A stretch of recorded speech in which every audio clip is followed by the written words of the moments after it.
반갑습니다. 여러분들의 계좌를 빨갛게 역전시켜드릴 전세역전입니다.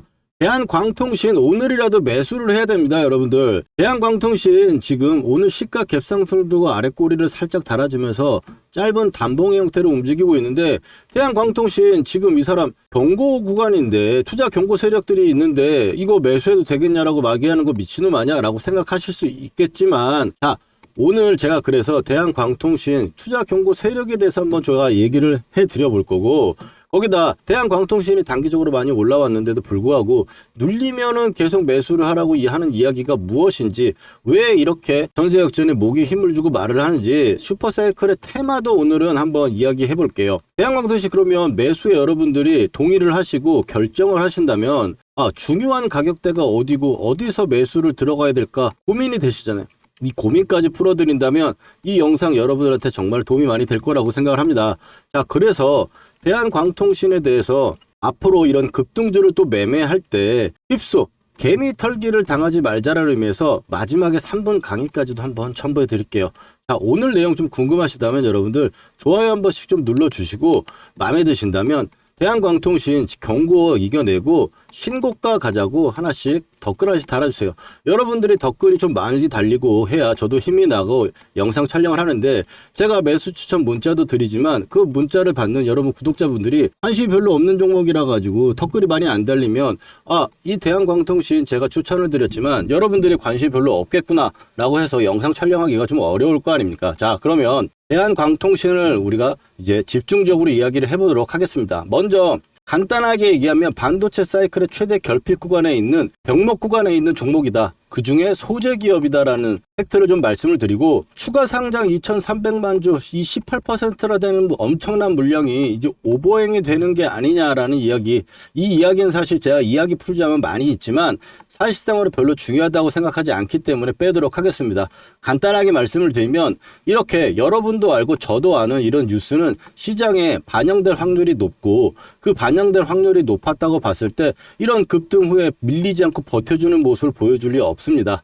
요걸로 정리하면 될 것 같고, 경고 세력들은 중요하게 생각하니까 같이 한번 공부해 보도록 할게요. 자, 경고는 세력의 의도를 파악할 수 있기 때문에 이 세력의 핸들링이 어떻게 되느냐, 그래서 정말 큰 세력들은 경고를 교묘히 피해 가지고 움직이는 모습을 보입니다. 그게 이제 대우건설이라든지 우리기술 같은 경우가 그래요. 근데 최근에 보니까 대한광통신이라든지 성호전자라든지 급등이 나오는 조금 작은 종목들이거나 소부장 종목들은 그냥 경고까지 때려버리더라고요. 그리고 나서 이제 움직임을 봤을 때 의도를 파악해야 되는데, 자, 지금 경고가 들어가 있는 상황이라는 건 여러분도 다 아실 거고, 이 경고가 어떻게 되느냐를 우리가 생각을 해봐야 된다면, 자, 첫 번째 조건만 생각을 해보면 5일 전에 종가보다 60% 이상 상승하고, 그리고 최근 15일 종가 중 최고가이면서 100% 이상 상승을 안 해야 되겠죠. 그래야지 이 부분이 안 나온다라는 거예요. 경고가 되지 않고, 그러니까 정지를 먹지 않는다. 그러면 매매 거리 정지를 보려면은 이틀 동안 40% 이상 상승하고 이것만 안 걸리면 되는 거죠. 그리고 경고는 15일 동안 100%만 안 오르면 된다. 그럼 이 두 가지를 생각을 해보면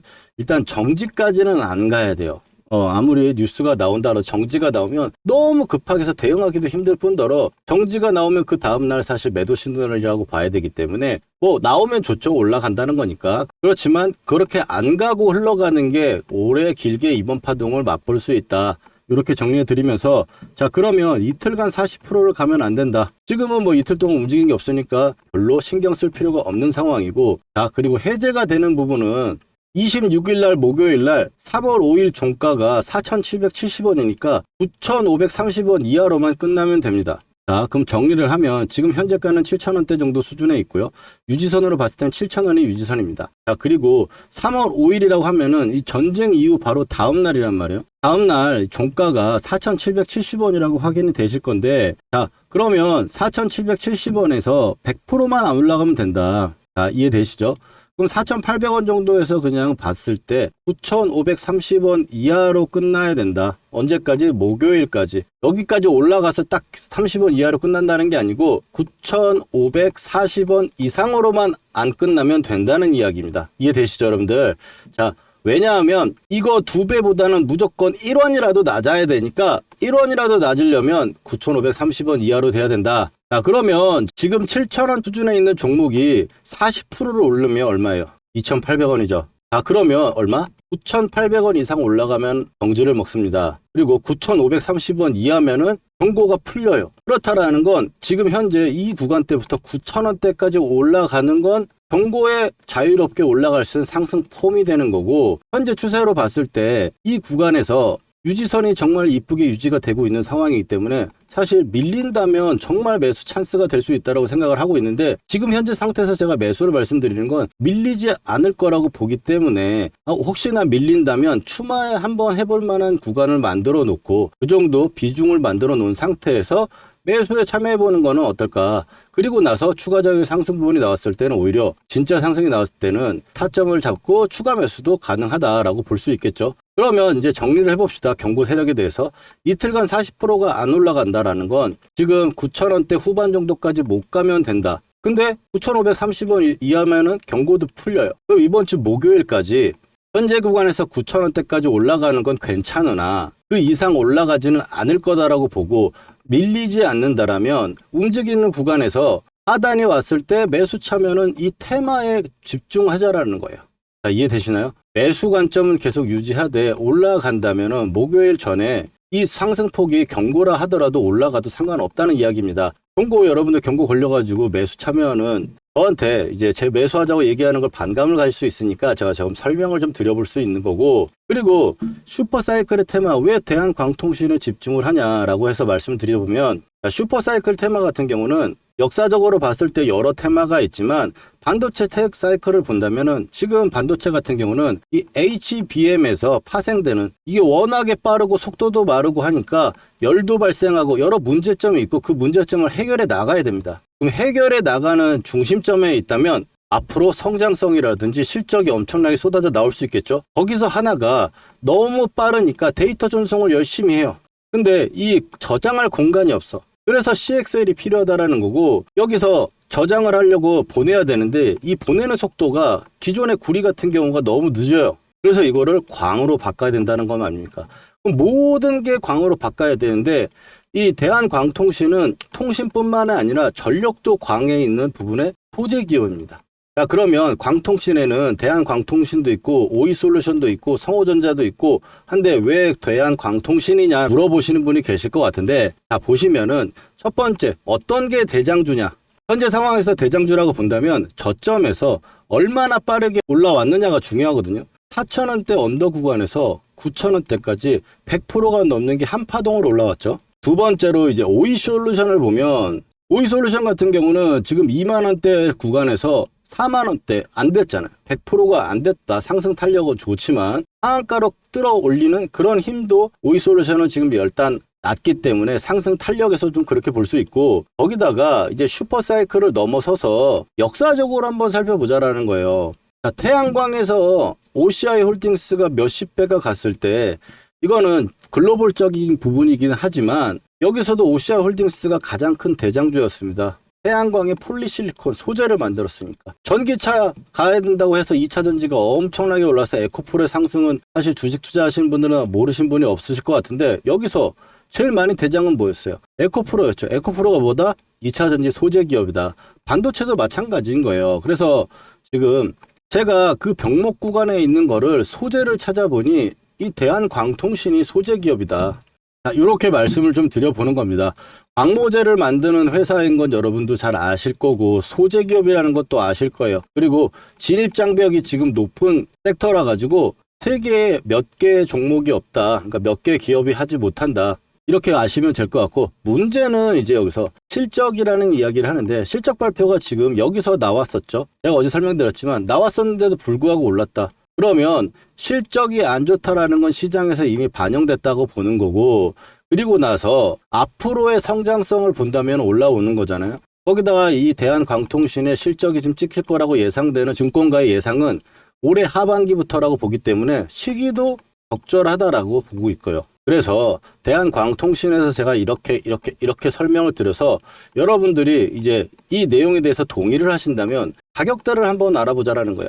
마디가는 이제 2,500원 정도로 가지고 보는데 이건 어떻게 보느냐. 자, 아래쪽에 봤을 때 3,500원대 수준에서부터 올라오기 시작했고요. 3,500원에서 2,500원 올리면은 얼마죠? 6,000원이죠. 6,000원에 딱 시가 갭상승 들고 그럼 또 2,500원이 올랐겠네 이렇게 생각하시면 되거든요. 그럼 8,500원을 찍어 봅시다. 이렇게 위에 걸리고 옆으로 기고 있는 거다.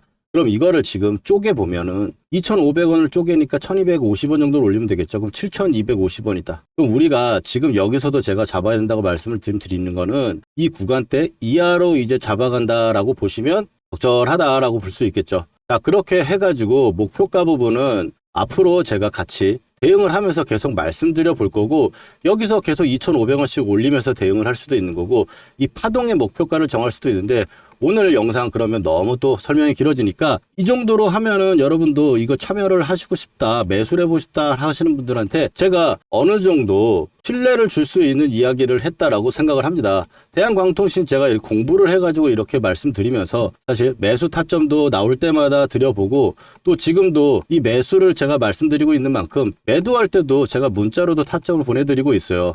혹시 대한광통신에 대해서 같이 한번 매매해 보실 분들은 아래 전화번호 010-4407-6279로 역전이라고 휴대폰 키셔가지고 두 글자만 문자 보내주시면 신청됩니다. 그러면 제가 실시간 매수매도 타점 보내드리고 있어요. 무료니까 한번 확인해 보시고요. 그리고 목표가는 제가 또 다음 영상에서 풀어드릴게요. 대한광통신 여기 구간, 이 역전 밴드 구간에서 매수를 하고 목표를 어떻게 잡아가고 또 유지선을 어떤 식으로 관리를 하는지 제 매매 기법을 아셔야 여러분들이 또 같이 매매할 수 있겠죠. 그래서 전세 역전 매매 기법, 종목의 선정과 예시와 확인, 증명까지 오늘 한번 말씀드려 볼 거고 그리고 앞으로 매매하는데 이제 개미 털기 당하지 말자라는 이유로 3분 강의 마지막에 또 진행을 해보도록 할게요. 끊지 마시고 이거 중요한 기법들이니까 안 들어보신 분들은 꼭 끝까지 시청해 주시기 바랍니다. 그럼 한번 힘내서 시작해 보도록 하겠습니다. 실전에서 제대로 돈 복사를 하기 위해서 매매 기법 한번 배워볼 건데 집중해서 따라와 주시기 바랍니다. 먼저 삼성전자 올해 대표적으로 매매했던 종목이죠. 이 녹색 선에 사가지고 세력이 이탈할 때까지 보유하다가 매도를 하고 녹색 밴드에 사가지고 세력이 이탈할 때 아직 이탈하지 않아서 보유를 하고 있는 부분입니다. 이걸 어떻게 매매할 수 있느냐? 녹색 밴드에서 우리는 잘 가던 종목이 밀렸을 때 매수를 해가지고 빨간 선이 보이시죠? 이 빨간 선이 유지선입니다. 이 유지선을 유지가 되면 세력이 지켜준다는 거예요. 그래서 이탈할 때 매도를 하는, 아직 이탈이 안 나왔기 때문에 이 구간의 매수는 홀딩을 하고 있는 거겠죠. 자, 실전적으로 봤을 때 하나만 더 보도록 하겠습니다. 자, 원희홀딩스입니다. 로봇주 엄청나게 세가지고 굉장히 강한 상승을 만들어냈고요. 급하게 또 밀어 내려왔죠. 그러면 좀 전에 말씀드렸던 우리 녹색 밴드 구간에서 쌍바닥이 나오고 자리를 잡아주는 구간, 거기서 매수를 해가지고 고점 매도, 이 구간의 매도, 목표가 구간이 왔기 때문에 매도하는 부분인데, 자, 목표가 부분은 제가 산출을 하거나 혹은 고점에서 이탈하는 세력이 이탈 신호가 나오면 매도를 합니다. 여기서 종목의 선정이 중요할 건데 이 종목의 선정에서는 제가 박씨처럼 물어다 드릴 겁니다. 물론 기본적으로 봤을 때는 재료가 좋고 힘, 돈이 들어온 종목들, 여기서 끼가 있는 대장주를 선정을 해가지고 녹색 밴드에 왔을 때 우리가 매수를 하는 거예요. 여러분들 여기까지 이해가 잘 되셨는지 한번 테스트 한번 해보도록 할게요. 자, 보시면 현대차 어디서 이제 사가지고 팔아야 될지 보이시나요? 그 다음에 레인보우 로보틱스, 가장 시장의 대장주로 여러분들 테스트를 한번 해보는 겁니다. 어디서 이제 사야 될지 눈에 보이셨나요? 그렇다면 여러분들 매매 기법의 전수는 끝났습니다. 근데 여기서 우리가 멈추면 안 되겠죠. 팩트 체크를 해야 될 건데 제가 최근에 올려드렸던 종목들, 말씀드렸던 종목들을 가지고 검증이라는 걸 해보겠습니다. 먼저 첫 번째로 이제 큐렉소 인공관절 로봇으로 인해 가지고 상승을 할 거다라고 말씀을 드렸고 지금 현재 2750원 역전 밴드를 보시면 12,000원대가 왔죠. 보시면 매수를 해야 될 거라고 이야기를 했습니다. 12,300원 정도 수준이었고요. 그 다음에 퓨렉소 같은 경우는 이제 2750원하고 22,000 이 정도 구간대가 2차 목표가로 보고 간다 그랬어요. 영상에서 확인하신 대로 볼 수 있겠죠. 그 다음에는 이제 포스코 DX입니다. 포스코 DX 같은 경우 너무 포스코가 안 갔다. 근데 이제 여러분들 고생 끝이 아니겠냐라고 말씀을 드렸고 그 다음번에 위에 1차 하한가에서 한 주도 팔지 않는 이유에 대해서 이야기를 드리면서 2차에 대해서는 이야기를 했죠. 43,000원대부터 48,000원대까지 나와 있는 부분. 자, 단기적으로 쉬는 부분도 체크 드렸고 이제 고생 끝이라고 하자마자 고생은 진짜 끝났죠. 물리신 분들도 추가를 해가지고 제가 나오라고 말씀드렸던 부분들이고 그 다음에는 이제 카카오페이입니다. 카카오페이 또 지금 보시는 분들은 말할 거 없죠. 49,000원대까지 현재 가격대 이하로 매수다. 59,900원대 첫 번째로 말씀드렸고, 그 다음번에 제가 이틀 후에 확신이 생겼어요. 이제 물려있는 분들도 추가 한번 해볼 만한 자리고 매수를 이야기를 한 거죠. 그리고 카카오페이 어떻습니까? 8만원으로 고점을 찍고 바닥권에서 제가 말씀드렸던 부분부터 얼마나 걸렸어요? 며칠밖에 안 걸렸죠. 근데 60%예요. 여기다 더 기적적인 거, 저는 8만원대까지 보고 있다. 오늘 8만원 딱 찍어주고 밀렸죠. 이게 그냥 나오는 수치들이 아니다. 그리고 마지막으로 효성 TNC 보시면, 효성 TNC 제가 이거를 포스코 DX 주가 전망에 마지막에 핵심 추천주로 제가 드렸어요. 핵심 추천주로 드렸는데 24만원대 정도 가격대 구간이고, 지금 올라오면서 제가 목표가를 얘기했죠. 44만원대. 왜? 마디가 지금 그렇게 이야기를 하고 있으니까. 근데 효성 TNC 그럼 확인해 봅시다. 자, 어느 정도 여러분들 신뢰가 갈 수 있는 느낌 아닙니까? 효성 TNC도 아무도 안 쳐다볼 때 여러분들 타점 말씀드리고 매수한 거 목표가에 매도 타점가에 잡아드렸어요. 거짓으로 할 수 없는 영상 올려드린 거 가지고 지금 검증을 하고 있는 거고요. 그리고 세력이 매집 거래량이 들어왔을 때 표시하는 부분들 가지고 매매를 하게 되면 이 세력이 매집을 이제 시작했는데 내가 들어가면 나도 언제 갈지 몰라요. 그렇지만 밴드로 설정한 매집 타점, 이런 부분들로 봤을 때는 올라갔을 때 단기간에 엄청나게 올라간다. 지금 종목들 60에서 80% 올라가는 거잖아요. 이런 좋은 타점들 우리가 놓치면 너무 아깝지 않습니까? 이런 타점들 꼭 받아보셔야겠죠. 구독자분들은 제가 지금 받고 계신데, 영상으로 제가 타점을 말하기에는 시간적 차이가 있다 보니까 영상 제작 전에 제가 구독자분들께 중요한 타점에 지금 사보자, 문자를 먼저 보내드리고, 팔아야 되는 시그널에도 매도해보자고 우리 구독자분들 먼저 드릴 거니까요. 아직 좋아요와 구독 안 해주신 분들은 해주시고 타점 받아가 보세요. 주식으로 수익 났다고 자랑하실 수 있게 만들어 드릴게요. 그리고 오늘 처음 보시는 분들은, 타점 필요하신 분들은 010-4407-6279로 여러분 간단하게 역전이라고 문자 2글자만 보내주시면 신청 끝입니다. 당연히 돈 드는 거 아니고 100% 무료예요. 전세 역전의 이름과 채널도 이제 커질 건데요. 전세 역전을 만난 게 행운이었다 느끼시게 되면 제 영상 도움 된다고 주위에 소개도 많이 시켜주시고요. 좋아요 열심히 눌러주세요. 그러면 저는 기쁜 마음으로 최선을 다해 종목을 분석해 드리겠습니다. 그리고 오늘의 전세 역전 3번 공부, 개미털기에 안 당하는 방법에 대해서 이야기를 드려볼 건데, 우리의 영원한 난제입니다. 지금 주가의 흐름이 하락으로 가는 것이냐, 혹은 내가 손절가를 정해놓고 하락을 하다가 다시 반전해서 올라가 버리는, 여기서 털려버리고 나니까 올라가는 경험도 많으실 거예요. 그러면 너무 아쉬워가지고 또 여기서 추격 매수를 해가지고 다시 빠지는 거를 손절로 또 다시 먹히는 이런 상황들도 많이 나온단 말이에요. 그래서 우리는 이 개념 휩소라는 거를 잘 판단해야 될 건데, 휩소라는 게 뭐냐, 이 톱을 이야기합니다. 이 톱을 이야기하는데, 톱이라는 거는 이렇게 박스권을 최근에 주가가 그리고 있는 상황에서 이제 주식에서는 이게 올라가는 척 하다가 급하게 빠지면서 하단을 이탈하는 경우, 혹은 지지하려는 모습을 보이면서 하다가 저점을 깨고 나서 상단을 급하게 돌파하는 경우, 이거는 주식에서는 굉장히 강력한 시그널로 보는데, 이거 같은 경우는 강력한 매수 시그널로 보고, 이렇게 빠지는 거는 강력한 매도 시그널로 봅니다. 그러면 여기서 개미털기를 안 당하려면 이 구간에서 어떤 식으로 버텨야 되는지 방법에 대한 고민을 안 할 수가 없고, 이 부분에서 봤을 때 저는 가격을 손절가로 잡는다라는 이야기를 전 먼저 드립니다. 이동평균선이라든지 이런 선 가지고는 대응을 할 수 없다. 왜?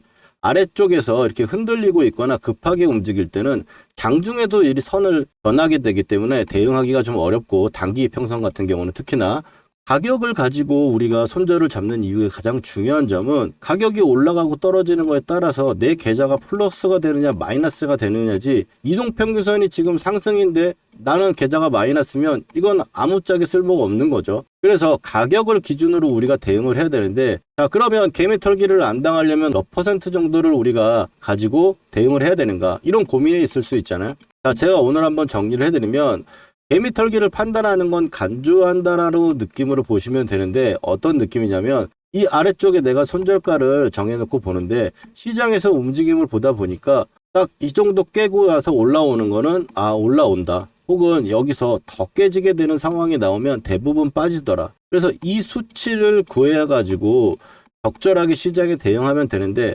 주식에서 봤을 때는 보통 3%에서 5% 정도 수준으로 잡으면 됩니다. 자, 여기서 봤을 때 보통은 일반장이냐 횡보장이냐 대형주냐, 이에 따라 가지고 일반적이고 횡보장이고 대형주면 3% 정도 잡으면 되고, 약세나 급등장, 변동성 장세, 그리고 혹은 소형주 같은 경우는 5% 정도로 잡으면 됩니다. 이 기본적으로 여러분들 딱 정해 드릴게요. 이렇게 보시면 되는데, 자, 코스피 지수 같이 이번에 전쟁 때문에 급등하게 나왔다가 저점을 잡아주고 30% 정도 반등이 나오는 다시 밀려 내려왔어요. 저점을 안 깨고 나서 반등이 나오고 있는 모습인데, 이렇다라면 우리가 개미털기가 안 나왔으니까 당할 이유가 없겠죠. 그런데 지금 종목들에 한번 대응해 보면, 먼저 삼성전자 먼저 하겠습니다. 삼성전자 먼저 보면은 최근에 전쟁 때문에 급하게 밀렸다가 또 어떻게 30% 반등이 나오고 나서 다시 밀려 내려왔어요. 그러면 보통 이 저가를 기준으로 깨지면 난 손절해야지 이렇게 생각할 수 있는데, 이렇게 아래쪽이 깨고 올라와 버리면은 손절해 버릴 수도 있잖아요. 그러면 이 자리를 봤을 때 이 퍼센티지가 삼성전자 같은 경우는 현재 2.8% 정도 나옵니다. 그래서 삼성전자 같은 경우도 그 정도의 휩소 가격을 가지고 나서 반등이 나오고 있는 모습이고, 그리고 이제 SK 하이닉스 같은 경우를 봤을 경우에는, 최근에 또 이것도 마찬가지로 전쟁 때문에 빠졌다가 반등이 30% 정도 나왔죠. 하락폭에. 그리고 나서 재차 밀리는 구간에서 저점을 손절로 잡으면 이걸 깨게 돼서 손절하게 될 겁니다. 맞죠? 여기 같은 경우는, 하이닉스 같은 경우는 이 저점이 이탈하는 게 4% 정도 됩니다. 그런데 그럼 전세역전님, 왜 대형주 같은 경우는 3%라고 했는데 하이닉스는 4%면 이건 털리는 거 아닙니까? 지금 말씀드렸듯이 약세장과 급등장이거나 지금 뉴스 하나에 움직이는 변동성 장세일 경우에는 5% 정도로 잡는 게 맞다. 이렇게 말씀드리고, 일반장이거나 횡보장일 때, 장이 좀 큰 흐름이 없는 상황이거나 일반적일 때는 3% 잡아도 무난하다. 근데 사실 1, 2% 큰 거 아니잖아요. 그래서 보통 5%를 잡고 대응하시면 된다. 그러면 적어도 여러분들이 개미털기를 안 당한다라고 저는 봅니다. 그래서 지금 시장은 마이너스 5% 정도가 합리적 기준으로 손절가를 잡으시면 좋을 것 같아요. 즉 손절가를 내가 잡아놓은 상태에서 만약 흔들기가 들어가면 5% 정도는 참아봐야 된다는 겁니다. 이해되셨죠, 여러분들? 그러면 다음번 영상에서 혹은 문자 매수 타점에서 우리가 활용해 보면 좋을 것 같고, 아직도 구독, 좋아요 안 누르신 분들은 한 번씩 해주시고 또 다음번 영상에서 찾아뵙도록 하겠습니다.